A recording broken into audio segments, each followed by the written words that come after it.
I settle in.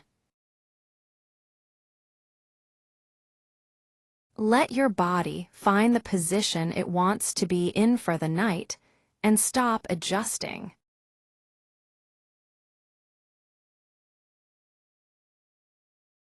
There is nothing to do for the next little while except lie here and listen.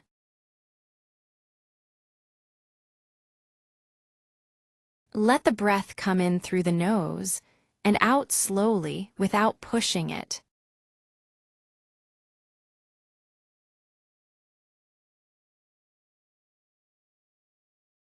And again, in and out a little slower than usual.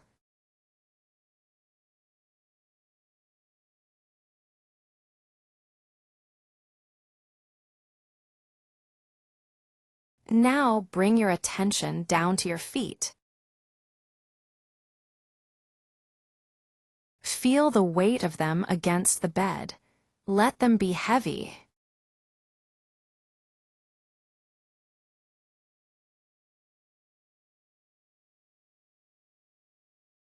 Let that heaviness move up through the ankles, into the calves.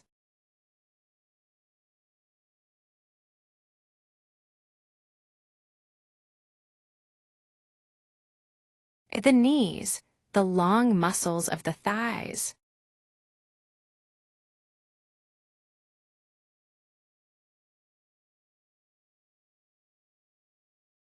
Let the hips give up their hold and sink.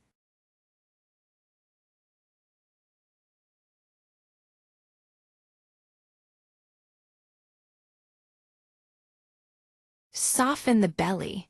Let it rise and fall on its own.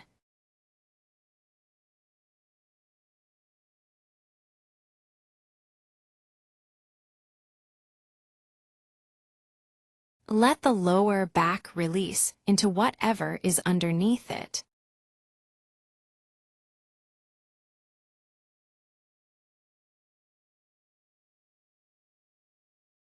And the middle of the back, and the space between the shoulder blades.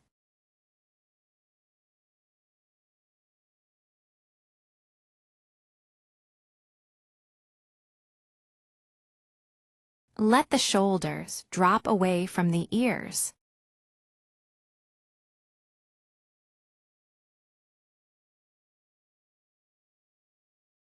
Let the arms be heavy, the upper arms, the elbows, the forearms.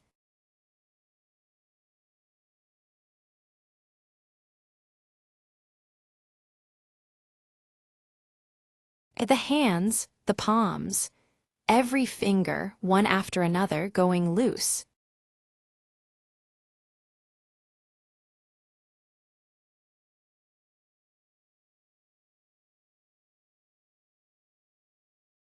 Let the chest be quiet, nothing to hold there.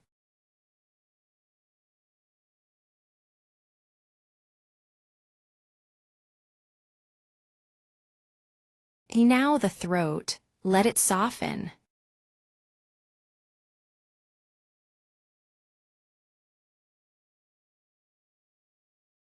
The jaw, let the teeth come apart just slightly.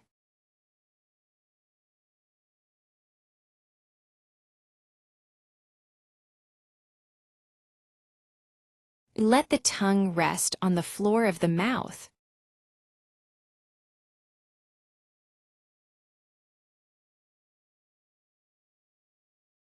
Soften the cheeks, the muscles around the eyes.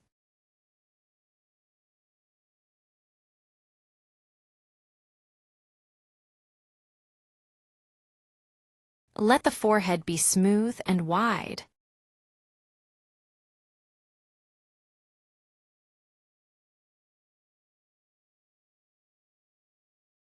And the scalp all the way back over the top of the head.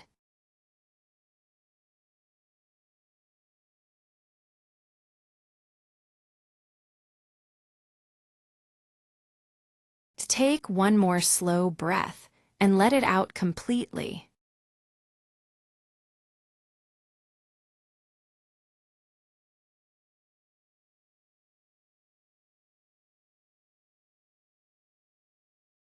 Your body is doing nothing now. It can stay that way.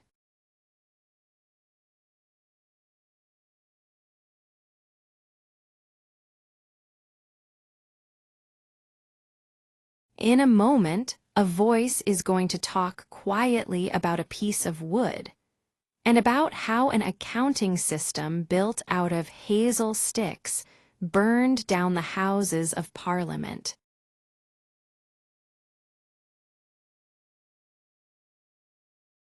You do not need to follow it. You do not need to remember any of it.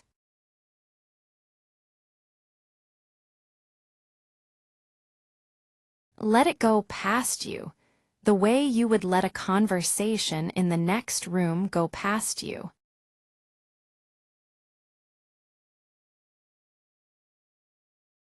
If you fall asleep in the middle, that is exactly right.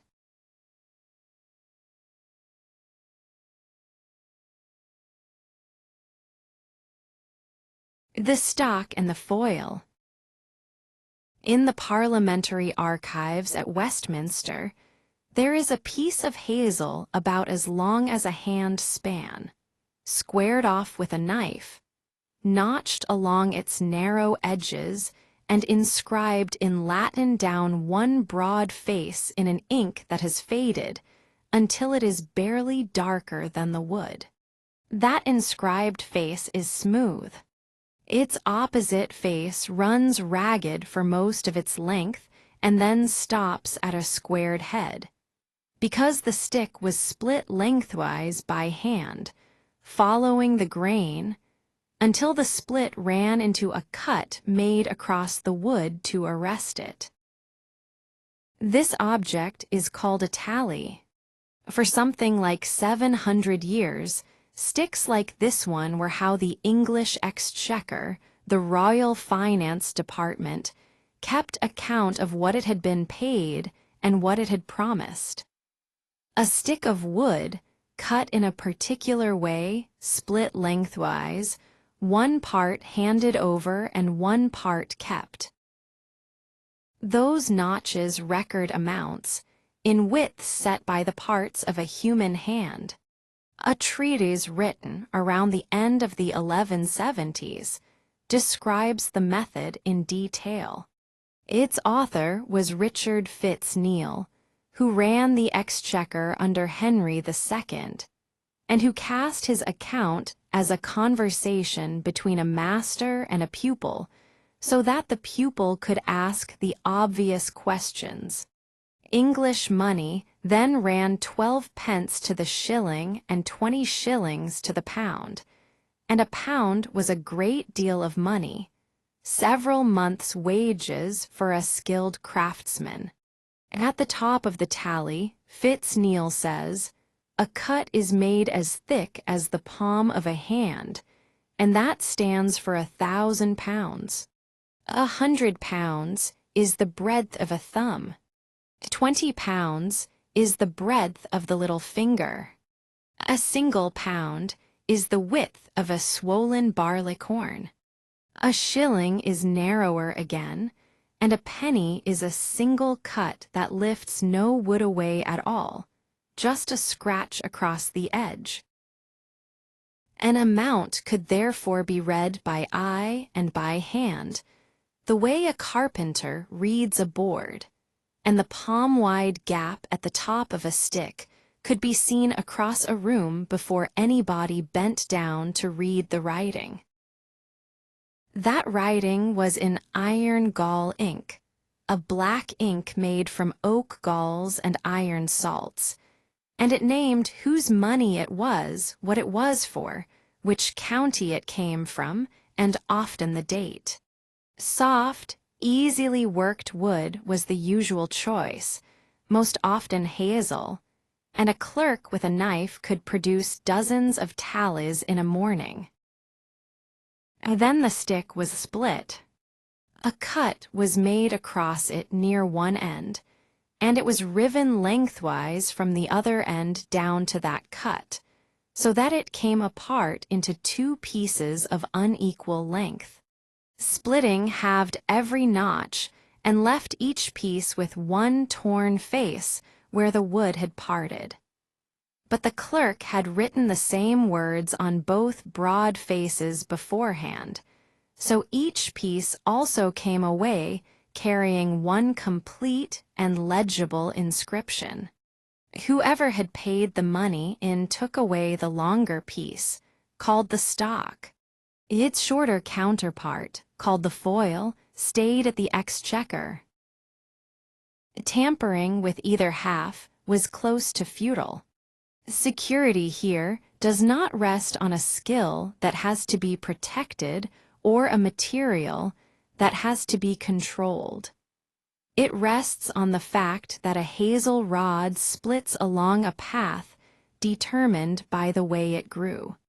To match a foil, you would have to reproduce the internal history of a particular shrub. When the payer came back to be audited and laid his stock against the exchequer's foil, either the two pieces closed up into a single stick or they did not, and everybody in the room could see which it was, including people who could not read. It was not perfect. Richard Cassidy, a historian of medieval royal finance, has found exchequer court proceedings against a clerk who altered a tally, and another case in which the two parts of a tally did not agree and the argument had to be settled by reference to the exchequer's written records instead. And when the two halves had been matched and the payment accepted as proved, both halves were destroyed. A tablecloth gave the department its name. Twice a year, at Easter and at Michaelmas at the end of September, the sheriffs of the counties came to account. A sheriff then was the king's revenue officer for a shire, personally answerable for every penny his county owed, and the reckoning was done on a table covered with a checkered cloth. Dark squares ruled off in columns for pence, shillings, pounds, 20s of pounds, and upward. Counters were pushed about on the squares by an official who called out the sums, and the columns did the arithmetic that Roman numerals could not do in the head. That room was called the exchequer after its cloth, and the department kept the name for 800 years, long after anybody last pushed a counter across a checkered table. Money came in as silver pennies, and because the silver content of the coinage varied, a payment had to be tested for purity rather than simply accepted at face value. Two kinds of record tracked it. Wooden tallies acknowledged what came in, and parchment rolls wrote it all down at length. The receipt rolls for money coming in and the issue rolls for money going out. Cassidy, working through the records of the reign of Henry III, who ruled from 1216 to 1272, found that those rolls do not necessarily record transactions that took place during the periods they nominally cover. Entries were made when it was convenient to make them. His study, published in 2021, also found the exchequer using tallies as a means of payment rather than only as a receipt several decades earlier than anyone had established. Nobody in the department was balancing a budget or tracking cash flow across a year. That machinery existed to fix responsibility on named individuals, and its question was whether a particular man could prove he had handed over what he owed. Across the receipt and issue rolls of the 13th and 14th centuries, the historian Tony Moore has traced a transformation in three practices that succeeded one another while the physical object stayed exactly the same. Under the first, a teller counts the money. An officer of the king's household cuts the tally. The details go onto the stick and into the roll, and the man rendering account carries away his stock as evidence that he paid. By the later 13th century, a second practice appears. An officer in the counties has already paid one of the king's creditors out of local revenue, on instruction. He comes to Westminster with the creditor's receipt and a written royal order authorizing the payment, and the exchequer cuts him a tally for the amount, as though he had brought the coin all the way to London and handed it over. No coin traveled. What the tally records is a payment made somewhere else, which saves the appalling cost and risk of carting silver along medieval roads. In the early 14th century, the sequence reverses. A creditor comes to the exchequer of receipt, the cash office of the department, and is given a tally before anybody has paid him anything. His stick names a source of revenue that has not been collected yet. The customs duties of a particular port or the tax revenues of a particular county. He takes it to that sheriff or that collector and presents it for payment, and when the sheriff pays, the same stick serves as the sheriff's receipt at his own audit. One object does two jobs at opposite ends of a transaction that has not happened yet. Notching did not change. A palm width was still 1,000 pounds, a swollen barleycorn was still a pound, and the splitting was still done by hand along the grain. But the direction of time had flipped. In 1170, a tally said money has been paid. By 1330, a tally cut in the same office said money will be paid, out of taxes that had not yet been collected. From about 1350, the clerks began marking the receipt rolls in the margin to keep the two apart. One Latin abbreviation, meaning paid, went beside entries for cash that had actually reached the treasury.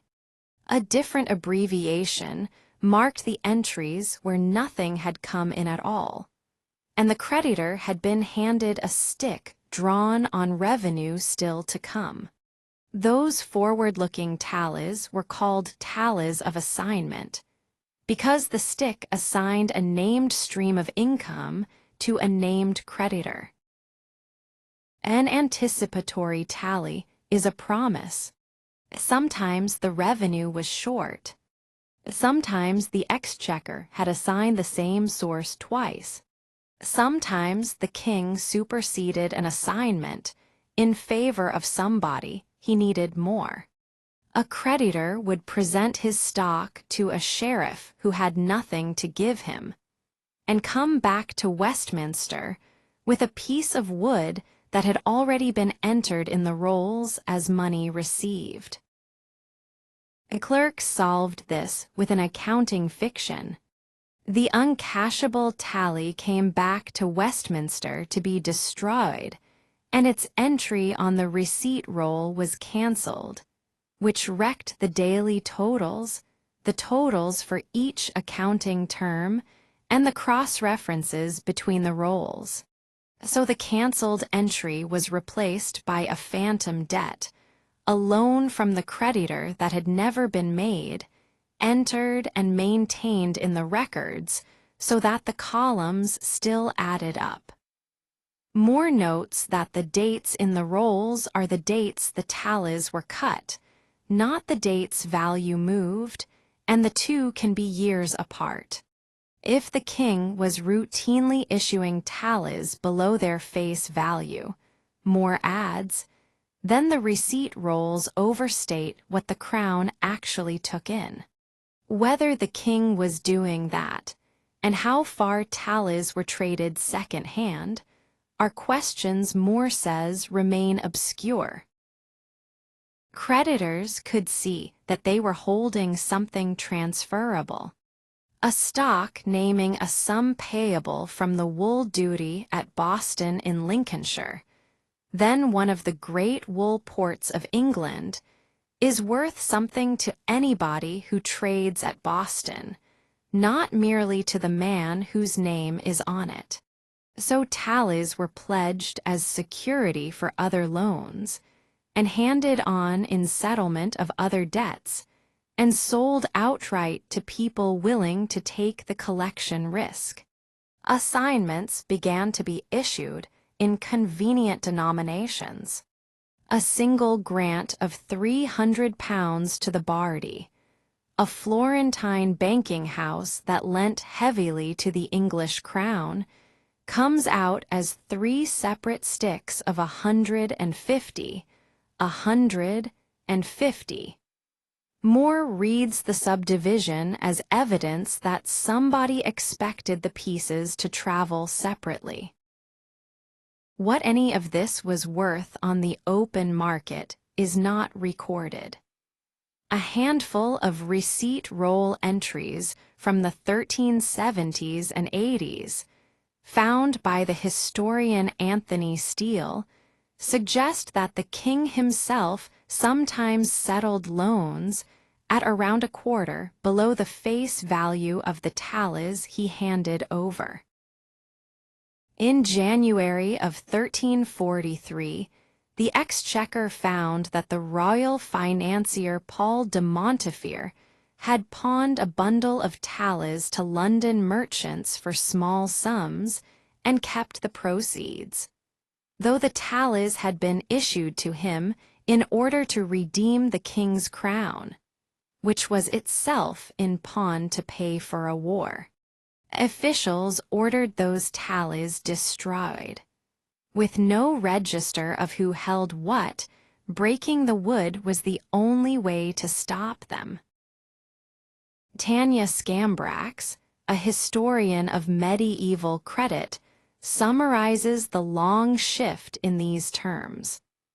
By the late 14th century, something like 30% of crown revenue was clearing through tallies of assignment rather than through coin.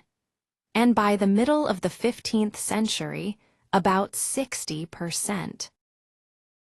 There is a long tradition in monetary theory that runs from the British diplomat Alfred Mitchell Innes, early in the 20th century, through to the anthropologist David Grieber more recently. On this account, money is not a commodity that emerged from barter, but a record of debt enforced by an institution. And a state creates money by issuing an obligation, and then agreeing to accept it back in payment of taxes. Mitchell Innes wrote that practically the entire business of the English Exchequer consisted in the issuing and receiving of tallies. Christine Desan, a legal historian, built a substantial history around the argument that the tally functioned as a money substitute when coin was scarce, and that the medieval English state was, in effect, running a currency out of the exchequer of receipt. Objectors answer that the case is being asked to prove more than the evidence will bear. Tallies of assignment, they say, were claims on specific named revenues, and they were held mostly by a small number of substantial creditors. The Italian banking houses, the great wool merchants, the royal financiers. Their circulation is therefore a market in government debt among professionals. Ordinary people settling everyday debts with exchequer sticks would be a different proposition, and on the objectors reading the surviving evidence for it is slight.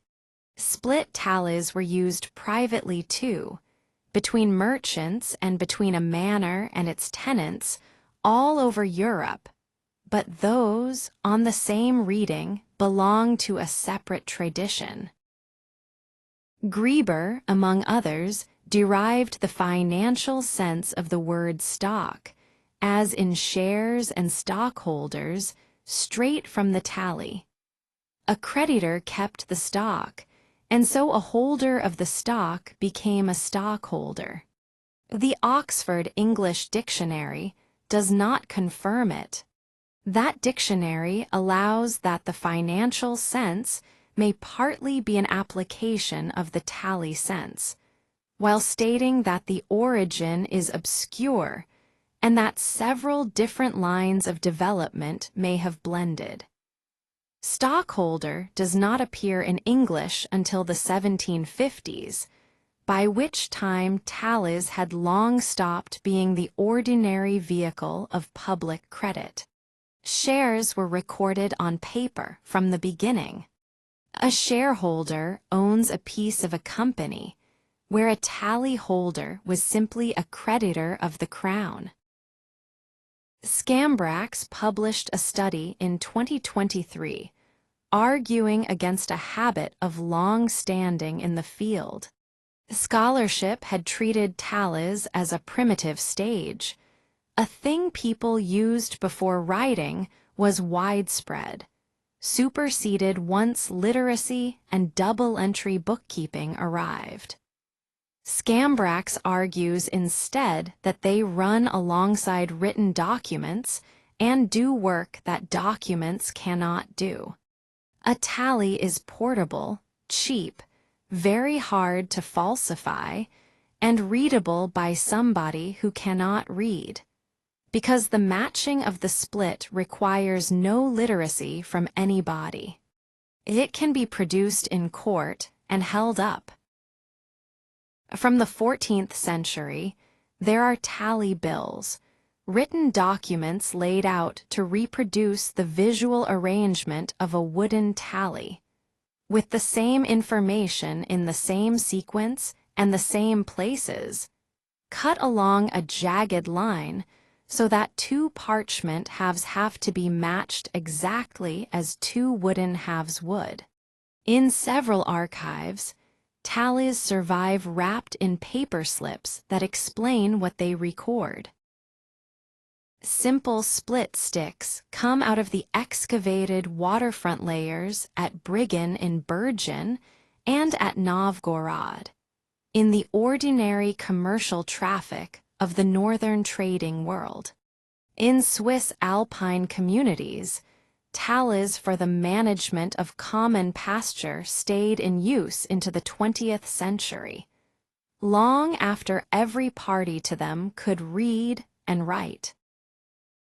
Several hundred exchequer tallies, most of them 13th century, came to light in 1908 in the Chapel of the Picts at Westminster Abbey, a stone-vaulted 11th century room off the cloister that served for centuries as a treasury strongroom.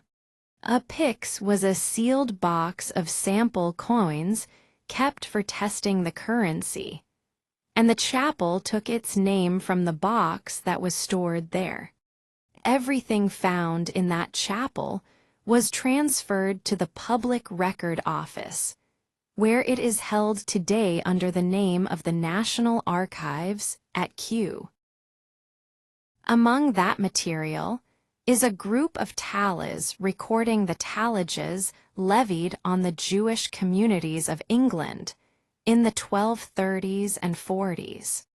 Tallage and tally sound alike because both go back to the Latin talia, a rod or slip of wood, but a tallage was a tax and a tally was a stick. A tallage was an arbitrary levy the king could impose at will, without consent, and the Jewish communities of England were subject to it repeatedly and ruinously. A tallage imposed at Worcester in 1241 fell on communities across the country. It was assessed at 20,000 marks, something over £13,000, at a time when the Crown's whole ordinary income for a year was itself measured in tens of thousands. Something over 260 tallage sticks survive in the national collections, and 17 more are in Birmingham, having reached that city by another route. Many carry Hebrew names and Hebrew inscriptions cut and written alongside the Latin, and a few record not taxes, but debts owed by Christians to Jewish creditors. Edward I expelled the Jews of England in 1290, and their own records were largely destroyed. These sticks are among the few direct traces left. Hilary Jenkinson, an archivist at the Public Record Office, catalogued and photographed them early in the 20th century. His technical description of how tallies were made and read is still the standard one. By the 18th century, the exchequer of receipt was one of the classic English sinecures. Offices with substantial fees and no duties, held by men who employed deputies to do whatever remained of the work, were passed around inside a few families as a form of property. Reforming legislation of the early 1780s abolished several of these offices, and the tally with them, but it would not take effect until the men then holding those offices had died or resigned. The last of those office holders survived until 1826, at which point the exchequer stopped cutting tallies after roughly 7 centuries, and the practical business of replacing the old procedures with paper dragged on for another 8 years. Vaults at Westminster held 2 cartloads of tallies left over when the office closed. In October of 1834, the Treasury instructed Richard Weobley, Clerk of Works at the Palace of Westminster, to get rid of them while Parliament was in recess. Charles Dickens gave a satirical account of how that order came to be given, speaking at a public meeting at the Theatre Royal, Drury Lane, in June of 1855. In the reign of George III, he said, "An inquiry was made by some revolutionary spirit whether this obstinate adherence to an obsolete custom ought to be continued, pens and ink and paper, slates and pencils being in existence, and all the red tape in the country grew redder at the bare mention of the idea. The sticks were housed at Westminster." Dickens went on, and it would naturally occur to any intelligent person that nothing could be easier than to allow them to be carried away for firewood by the poor of that neighborhood. However, Dickens said, official routine held that the sticks never had been useful and never should be, and so the order went out that they were to be privately and confidentially burned. 2 coal furnaces sat directly under the House of Lords. A coal at that period burnt in the grate with very little flame. Seasoned wood, split thin, does almost nothing but flame. Flues ran horizontally beneath the floor of the Lord's chamber before turning up inside the walls to the chimneys, so that any excess heat traveled a long way through the fabric of the building before it got out. Those chimneys had not had their annual sweeping, yet that autumn. The flues below them were weaker than they looked as well, and had been for years. Cleaning a flue meant sending a small boy up it, and a boy climbing a flue-cut footholds into the brickwork to get purchase. Those holes had been made good afterwards, but the brickwork was not what it had been. It was a trade that killed and maimed children, and Parliament did not finally end it until 1875. Two laborers, Joshua Cross and Patrick Furlong, started at dawn on the 16th of October and worked at the furnaces all day. Weobley said afterwards that he had checked on them regularly, and Cross and Furlong said that they had been careful, keeping the piles low and the furnace doors open. A firelighter for the Lords, a man named Reynolds, said he had seen the two of them throwing tallies onto the fires by the handful. A committee that took evidence afterwards thought it unlikely that the two men had been as careful as they claimed, though it made no finding against them. By the middle of the afternoon, there was a strong smell of burning in the chamber above. At 4 o'clock, two visitors were brought in to look at the Armada hangings, the woven panels along the walls of the chamber commemorating the defeat of the Spanish fleet of 1588, and the visitors could not make the pictures out through the smoke haze in the room. One of the two noticed that the floor was warm underfoot near the enclosure belonging to Black Rod, the officer responsible for order and security in the Lords. A little after 4, the laborers finished the last of the tallies, shut the furnace doors, and left for the day. Sometime after 5, heat and sparks working through the weakened flue linings reached the woodwork above. At 6, the wife of one of the doorkeepers saw light under the door of the Lord's chamber, went in, and found Black Rod's enclosure on fire, with the curtains and the paneling around it going. She ran for Mrs. Wright, the deputy housekeeper, who had shown the visitors round that afternoon. For the next 25 minutes, the staff on the spot tried to deal with it themselves, without raising an alarm outside the building or telling anybody in the Commons. At 6:30, every surface in the room ignited at once. A witness quoted in the Manchester Guardian described a fireball bursting forth in the center of the House of Lords, the whole chamber becoming one entire mass of fire within half an hour. That glow was visible 20 miles away at Windsor Castle. The London Fire Engine Establishment was called shortly before 7.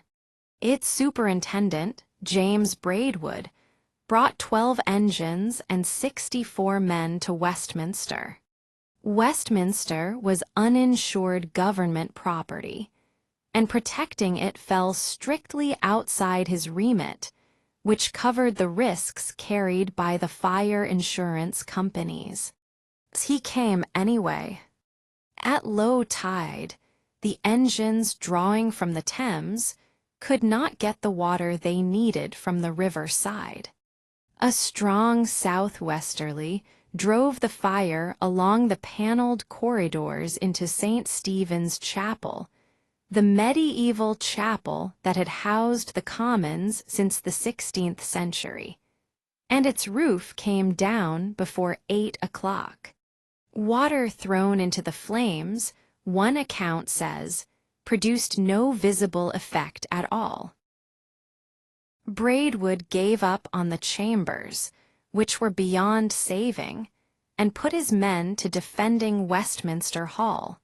That hall was begun for King William Rufus in the 1090s, and re-roofed in oak for Richard II 300 years later.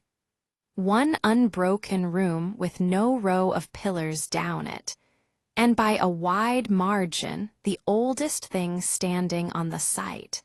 His men cut away the roof structure, connecting the hall to the burning buildings, and soaked what was left.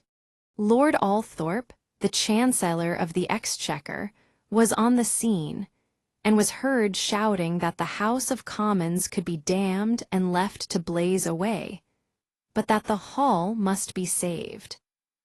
A floating fire engine had been sent for at about 8:30, but it could not come up the river until the tide did, and it reached them at about 1:30 in the morning, when it made short work of the fire in the Speaker's official residence inside the palace. By 1:45, Braidwood judged the hall safe. Crews put out the last flames around 5. Nobody was killed. 9 people were hurt badly enough to be taken to hospital. 3 regiments of guards had turned out during the night, partly to manage a crowd of many thousands.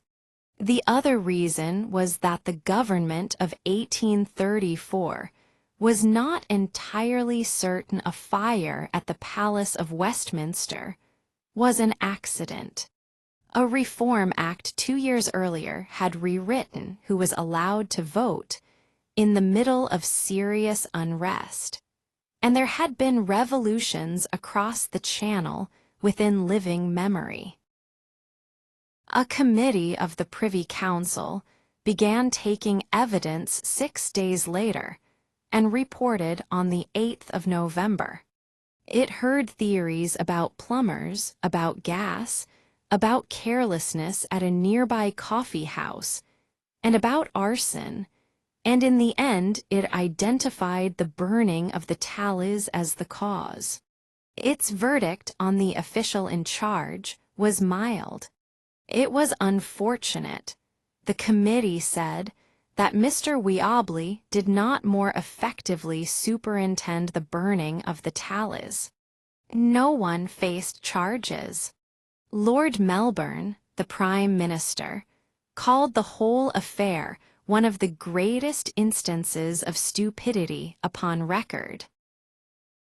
Destruction took the Lord's Chamber, the painted chamber where the 2 houses met together, the Commons and its library, the Speaker's residence, and the committee rooms. Most of the Commons' own procedural records, running back to the 15th century, went with them. Journals of the Lords and the original Acts of Parliament survived, because they were kept in the Jewel Tower, a separate stone building across the road. Westminster Hall survived, along with the cloisters of St. Stephen's. The standards were ruined too. The imperial yard and the troy pound, the physical objects against which every measurement in the country was ultimately checked, were kept in the palace. They were pulled out of the ruins and examined by a commission in 1838, which found the yard bent and discolored, one of its 2 gold studs melted clean out of the metal. In 1841, that commission reported that the statutory length could no longer be recovered from the bar to any moderate accuracy, and that new standards would have to be made. Reconstructing the yard took another 14 years. A commission appointed in 1843 lost its astronomer, who died before the work was properly begun, and the comparisons against the surviving copies were still running a decade after that. The new pound was platinum. The new yard was bronze, with 2 gold plugs sunk near its ends, each carrying a fine line, the distance between the lines being the yard. Parliament accepted them in 1855. A tally measured money in thumbs and palms and barleycorns, in widths a hand could check, because in the 12th century that made a quantity visible to people who could not read a numeral.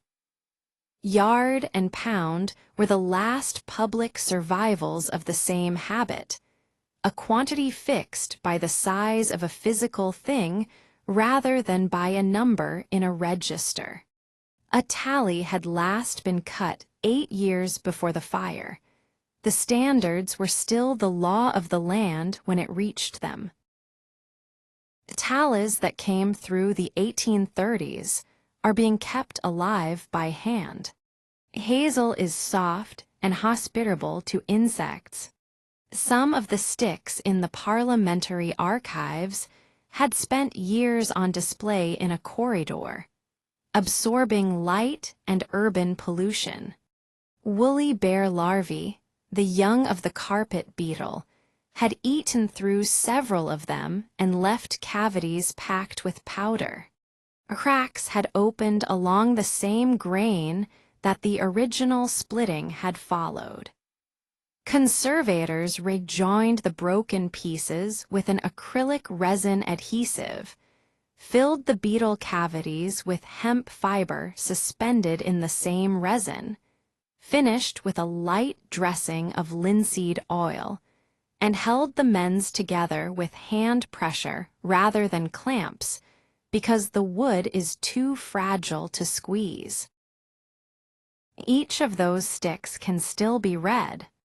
Because the clerk wrote the inscription out twice before splitting, a surviving half is complete in itself, and a curator can tell you the county, the payer, and the sum. Proof was another matter. Proof lived in the relationship between two pieces of wood kept deliberately apart, in different hands, often for years, until somebody brought them together and pushed them into each other to see whether they closed. And a tally that closed was broken up. Jenkinson, the archivist who catalogued them, noticed something about the hoard from the Pick's chapel that he could not entirely explain. Every one of the sticks in that hoard is a stock, the half that had left the building with the payer. So they had come back. At the end of an account, the stock seems to have been returned to the exchequer, and several hundred of them were then not destroyed, and nobody wrote down why. Somebody put them in a chest in a stone room off the Abbey cloister, and there they sat through the reigns of 30 monarchs, while the department that cut them went on cutting for another 600 years. The rest of it is gone. The last 2 cartloads went into 2 furnaces under the House of Lords on the 16th of October, 1834, and took the building with them.